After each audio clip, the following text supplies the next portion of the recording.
Gulf breaking ന്യൂസിലേക്ക് സ്വാഗതം. പ്രവാസ ലോകത്തെ വിവിധ വാർത്തകൾക്കായി ഈ ചാനൽ സബ്സ്ക്രൈബ് ചെയ്യൂ. ഒരു മുറിയിൽ 4 പേരെ മാത്രമേ പാർപ്പിക്കാവൂ എന്നതടക്കം സുപ്രധാന വ്യവസ്ഥകൾ ഉൾപ്പെടുത്തി കുവൈത്തിൽ തൊഴിലാളി പാർപ്പിട നിയമങ്ങൾ പരിഷ്കരിച്ചു. തൊഴിലാളികൾക്ക് താമസ സൗകര്യം നൽകാത്ത കമ്പനികൾ വേതനത്തിന്റെ കാൽഭാഗം അലവൻസായി നൽകണമെന്ന വ്യവസ്ഥയുമുണ്ട്. പബ്ലിക് അതോറിറ്റി ഓഫ് മാൻപവറാണ് പരിഷ്കരിച്ച നിയമം പുറത്തിറക്കിയത്. കുടുംബ താമസ കേന്ദ്രങ്ങൾക്ക് സമീപം തൊഴിലാളികൾക്ക് പാർപ്പിടം ഒരുക്കരുത്. പാർപ്പിടം നൽകുന്നതിന് മുൻപ് ബന്ധപ്പെട്ട അധികാരികളിൽ നിന്നും മുൻകൂർ അനുമതി നേടണം. തൊഴിലാളികളുടെ ജീവിത സാഹചര്യം മെച്ചപ്പെടുത്തുക, തിരക്ക് കുറയ്ക്കുക, മതിയായ പാർപ്പിട നിലവാരം ഉറപ്പാക്കുക എന്നിവ ലക്ഷ്യമിട്ടാണ് പരിഷ്കാരങ്ങൾ.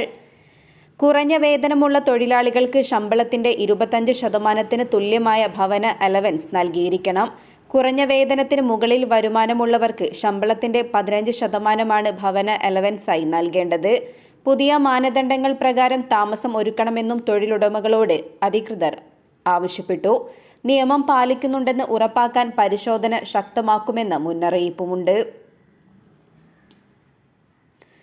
ബഹ്റൈനിലെ പ്രവാസികൾ നാട്ടിലേക്ക് അയക്കുന്ന പണത്തിന് മേൽ 2% നികുതി ഏർപ്പെടുത്താനുള്ള ശുപാർശയ്ക്ക് പാർലമെന്റിന്റെ അംഗീകാരം.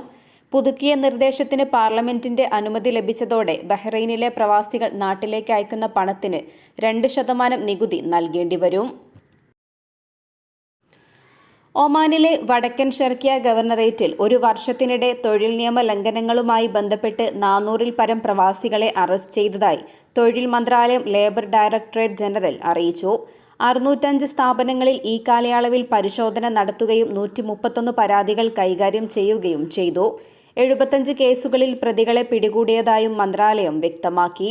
നിയമവിരുദ്ധമായി ജോലി ചെയ്ത 428 വിദേശ തൊഴിലാളികളെയാണ് അധികൃതർ അറസ്റ്റ് ചെയ്തത്. ഇവരിൽ 361 പേരെ നാടുകടത്തി. സൗദി അറേബ്യയിലെ ഗാർഹിക ജല മലിനജല കണക്ഷനുകളുടെ ഫീസ് ഇനി തവണകളായി അടയ്ക്കാം. സൗദി ദേശീയ വാട്ടർ കമ്പനിയാണ് ഉപഭോക്താക്കൾക്കായി പുതിയ ഇൻസ്റ്റാൾമെന്റ് പേയ്മെന്റ് പ്രോഗ്രാമിന് തുടക്കമിട്ടത്. ഏറ്റവും എളുപ്പമുള്ള പേയ്മെന്റ് സംവിധാനം ലക്ഷ്യമിട്ടാണിത്. ജലസേവനങ്ങൾക്കുള്ള കണക്ഷൻ ഫീസുകൾക്ക് പുറമെ പ്രതിമാസ ബില്ലുകളുടെ ഭാഗിക പേയ്മെന്റ് സേവനവും അനുവദിക്കുന്നുണ്ട്. ഉപഭോക്താക്കൾക്ക് വേഗത്തിലും എളുപ്പത്തിലുമുള്ള സർവീസ് ഉറപ്പാക്കാൻ ഈ പ്രോഗ്രാമിന് കഴിയും. പുതിയ തീരുമാനം പ്രവാസി താമസക്കാർക്കും വലിയ ആശ്വാസമാകും. അതേസമയം കണക്ഷൻ ഫീസുകൾ തവണകളായി അടയ്ക്കാൻ 2 ഓപ്ഷനുകളാണുള്ളത്. ഉപഭോക്താക്കൾക്ക് NWCയിൽ നേരിട്ട് അടയ്ക്കാം, അല്ലെങ്കിൽ കമ്പനിയുമായി അഫിലിയേറ്റ് ചെയ്തിരിക്കുന്ന Saudi invest bank, Emirates NBD, Al Jazira, Riyad Al Awwal, Al Rajhi എന്നീ ബാങ്കുകളുടെ ക്രെഡിറ്റ് കാർഡ് മുഖേനയും ഫീസ് തവണകളായി തന്നെ അടയ്ക്കാം. 200 സൗദി റിയാൽ മുതൽ പ്രതിമാസ തവണകളായി അടയ്ക്കാം. കണക്ഷന്റെ ആദ്യത്തെ പേയ്മെന്റായ 3500 സൗദി റിയാൽ കൂടാതെയാണിത്. മുഴുവൻ ബിൽ തുകയും അടച്ചു തീരുന്നത് വരെയാണ് ഇതെങ്കിലും എത്ര നാൾ കൊണ്ട് തവണകളായി അടച്ചു തീർക്കാമെന്ന് അധികൃതർ വ്യക്തമാക്കിയിട്ടില്ല.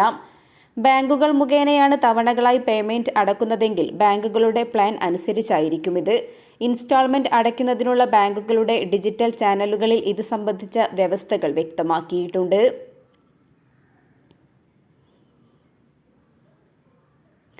സൗദി അറേബ്യയിലെ ജിസാനിലുണ്ടായ വാഹനാപകടത്തിൽ 15 പേർ മരണപ്പെട്ടു. ഇതിൽ മലയാളി ഉൾപ്പെടെ 9 പേർ ഇന്ത്യക്കാരാണ്. ജിസാനിലെ ബൈഷിന് സമീപം Jizan economic city Aramco refinery റോഡിൽ ഇന്നലെ രാവിലെയായിരുന്നു അപകടം. ജുബൈൽ കേന്ദ്രമായി പ്രവർത്തിക്കുന്ന ACIC സർവീസസ് കമ്പനിയുടെ ജിസാൻ ആരാംകോ പ്രൊജക്ടിലെ ജീവനക്കാർ സഞ്ചരിച്ച വാഹനമാണ് അപകടത്തിൽപ്പെട്ടത്.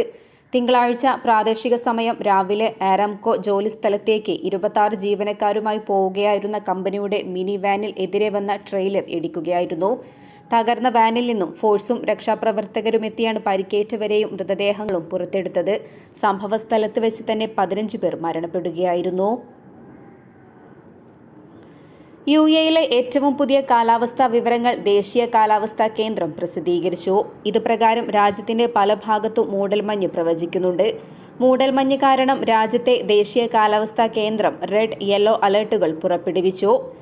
അതേസമയം മൊത്തത്തിൽ തെളിഞ്ഞ കാലാവസ്ഥയായിരിക്കും. ആകാശം ഇടയ്ക്കിടെ ഭാഗികമായി മേഘാവൃതവുമാകും. ദ്വീപുകളിൽ ചില വടക്കൻ തീരദേശ പ്രദേശങ്ങളിലും നേരിയ മഴയ്ക്ക് സാധ്യതയുണ്ടെന്നും കാലാവസ്ഥാ പ്രവചനം വ്യക്തമാക്കുന്നു. ഉംറ നിർവഹിക്കുമ്പോൾ തീർത്ഥാടകർ മാസ്ക് ധരിക്കണമെന്ന് സൗദി ഹജ്ജ് ഉംറ മന്ത്രാലയം. എല്ലാവർക്കും ആരോഗ്യകരമായ അന്തരീക്ഷം ഒരുക്കുന്നതിന്റെ ഭാഗമായാണ് പുതിയ നിർദ്ദേശമെന്ന് മന്ത്രാലയം പ്രസ്താവനയിൽ വ്യക്തമാക്കി. അണുബാധയും ശ്വസന രോഗങ്ങളുടെ വ്യാപനവും ഇതുവഴി തടയാനാകുമെന്നും മന്ത്രാലയം എടുത്തു പറഞ്ഞു. സുരക്ഷിതമായ ഉംറ തീർത്ഥാടനം യാഥാർത്ഥ്യമാക്കാനായി എല്ലാവരും സഹകരിക്കണമെന്നും മന്ത്രാലയം കൂട്ടിച്ചേർത്തു. ഒമാനിലെ നിക്ഷേപ സാഹചര്യങ്ങൾ മെച്ചപ്പെടുത്താൻ റിയൽ എസ്റ്റേറ്റ് മേഖലയിലെ 85 സർക്കാർ സേവന നിരക്കുകളിൽ ഭേദഗതി. ഹൗസിംഗ് അർബൻ പ്ലാനിംഗ് മന്ത്രാലയത്തിന്റേതാണ് പ്രഖ്യാപനം. സേവന ഫീസുകളുടെ ഭേദഗതി സംബന്ധിച്ച തീരുമാനം ഒമാനിലെ നിലവിലെ നിക്ഷേപകർക്ക് ആവശ്യമായ പിന്തുണ നൽകുന്നതും നിക്ഷേപകരുടെ ആത്മവിശ്വാസം വർദ്ധിപ്പിക്കുന്നതുമാണ്. 47 സേവനങ്ങളുടെ ഫീസ് ലയനം, 11 എണ്ണത്തിന്റെ റദ്ദാക്കൽ, 8 സേവനങ്ങളുടെ ഫീസ് നിരക്ക് കുറയ്ക്കൽ, 14 പുതിയ സേവനങ്ങൾ എന്നിങ്ങനെയാണ് ഭേദഗതിയിൽ ഉൾപ്പെടുന്നത്. 2 ദിവസത്തെ ഔദ്യോഗിക സന്ദർശനത്തിനായി ഖത്തർ അമീർ Sheikh Tamim bin Hamad Al താനി ഒമാനിലെത്തി. റോയൽ എയർപോർട്ടിൽ സുൽത്താൻ ഹൈത്തം ബിൻ താരിഖ് നേരിട്ടെത്തി അമീറിനെയും പ്രതിനിധി സംഘത്തെയും വരവേൽക്കുകയായിരുന്നു. ശേഷം അൽ ആലം കൊട്ടാരത്തിൽ സുൽത്താനും അമീറും ഔദ്യോഗിക കൂടിക്കാഴ്ചയും നടത്തി. ഊഷ്മളമായ സ്വീകരണത്തിനും ആതിഥ്യ മര്യാദയ്ക്കും അമീർ സുൽത്താന് നന്ദി അറിയിച്ചു. ഇരു രാജ്യങ്ങളും തമ്മിലുള്ള സഹകരണം, ധാരണ, സാഹോദര്യം എന്നിവയിലെ ബന്ധങ്ങളെക്കുറിച്ച് ഭരണാധികാരികൾ തമ്മിൽ ചർച്ചകൾ നടന്നു. പങ്കാളികൾ, നിക്ഷേപം എന്നീ മേഖലകളെക്കുറിച്ചും അവ പ്രോത്സാഹിപ്പിക്കുന്നതിന് ലഭ്യമായ അവസരങ്ങളും ഇരു നേതാക്കളും അവലോകനം ചെയ്തു. പ്രാദേശിക, അന്തർദേശീയ വിഷയങ്ങളിൽ ഇരുവരും കാഴ്ചപ്പാടുകളും കൈമാറി. ഒമാനിൽ ഷഅബാൻ 1 ജനുവരി 31 വെള്ളിയാഴ്ചയായിരിക്കുമെന്ന് ഔഖാഫ് മതകാര്യ മന്ത്രാലയം വ്യക്തമാക്കി. റജബ് 29 ഒമാനിലെ ഒരു പ്രദേശത്തും ഷഅബാൻ മാസപ്പിറവി ദൃശ്യമാകില്ലെന്ന ജ്യോതിശാസ്ത്ര സ്ഥിരീകരണങ്ങളെ തുടർന്നാണ് നടപടിയെന്ന് മന്ത്രാലയം വ്യക്തമാക്കി. ശാസ്ത്രീയ തെളിവുകൾക്ക് വിരുദ്ധമായ റിപ്പോർട്ടുകൾ കമ്മിറ്റി അംഗീകരിക്കില്ല. ജനുവരി 29 ചന്ദ്രക്കല കാണുന്നത് അസാധ്യമാണെന്നും ഔഖാഫ് മതകാര്യ മന്ത്രാലയം പ്രസ്താവനയിൽ ചൂണ്ടിക്കാണിച്ചു. അടുത്ത മാസം 2, 3 തീയതികളിൽ ഒമാനിൽ ന്യൂനമർദ്ദം ബാധിക്കുമെന്ന് കാലാവസ്ഥാ നിരീക്ഷണ കേന്ദ്രത്തിന്റെ മുന്നറിയിപ്പ്. വിവിധ പ്രദേശങ്ങളിൽ ഒറ്റപ്പെട്ട മഴയ്ക്കും സാധ്യതയുണ്ട്. മുസന്തം, വടക്കൻ ബാത്ന, ഒമാൻ തീരപ്രദേശങ്ങൾ എന്നിവിടങ്ങളിൽ മഴ ലഭിക്കും. കാറ്റ് വീശാനും സാധ്യതയുണ്ട്. താമസക്കാർ ജാഗ്രത പാലിക്കണമെന്നും അധികൃതർ നിർദ്ദേശിച്ചു. അതേസമയം രാജ്യത്ത് താപനില താഴ്ന്ന നിലയിലാണ്. വിവിധ ഗവർണറേറ്റുകളിൽ ഈ വർഷത്തെ ഏറ്റവും കുറഞ്ഞ താപനിലയാണ് പല സ്ഥലത്തും അനുഭവപ്പെടുന്നത്. സ്വദേശികളും വിദേശികളുമടക്കം തണുപ്പിനെ പ്രതിരോധിക്കുന്ന വസ്ത്രങ്ങൾ അണിഞ്ഞാണ് പുറത്തിറങ്ങുന്നതും. മസ്കറ്റ് അടക്കം പല ഭാഗത്തും നല്ല തണുപ്പാണ് അനുഭവപ്പെടുന്നത്. പകൽ സമയത്തും തണുത്ത കാറ്റ് വീശുന്നുണ്ട്. തണുപ്പ് കാരണം രാത്രികാലങ്ങളിൽ ജനങ്ങൾ പുറത്തിറങ്ങുന്നതും കുറഞ്ഞിട്ടുണ്ട്. കുളിക്കാനും മറ്റ് അടിസ്ഥാന ആവശ്യങ്ങൾക്കുമായി ഹീറ്ററിട്ടാണ് പലരും വെള്ളം ഉപയോഗിക്കുന്നത്.